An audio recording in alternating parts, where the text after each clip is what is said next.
my speech today, I have Nurse Maddox, Miss Whitefield, Miss Zipp, Miss Zachary, Miss Bean, Miss Martinez, Miss Bussey, Miss Thompson, and Miss Pollock. Hello, everyone. I know many of us never thought we would see the day my parents would renew their vows to each other. And I know many of us are even more shocked that my dad can still hear and that my mom hasn't divorced him over that by now. I would like to thank my mom's side of the family for being on time and my dad's side of the family for getting out of their rocking chairs for this occasion. And if you aren't a part of the family, good for you. If you haven't figured it out yet, I'm the daughter of Brian and Debbie Thompson. My name is Kylie and I'm named after Kyle Field in College Station. I bet you can't guess who picked out my name. But joke's on him, I'm going to Texas State. If you didn't know who I was before I started reading this speech, I'm not sure why you're here in the first place, but welcome nonetheless.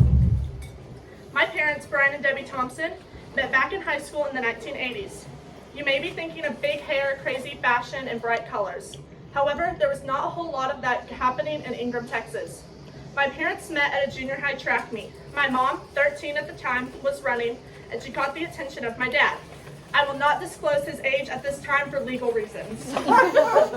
Anyways, my parents dated on and off throughout high school. They were especially off when my mom caught my dad cheating on her with another girl.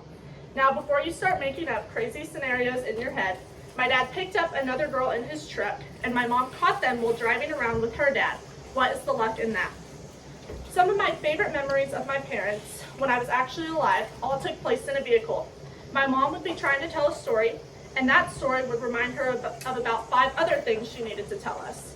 However, I don't think my mom successfully made it through one of her stories without my dad interrupting her to tell one of his famous stories.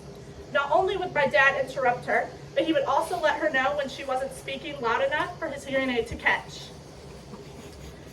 So, let's raise our glasses for a toast to hearing aids. Thank you for getting my parents through 23 wonderful years of marriage. All jokes aside, Mom, Dad, I hope that one day I'll get a marriage as great and loving as y'all's. I love you both more than you will ever know. Thank you.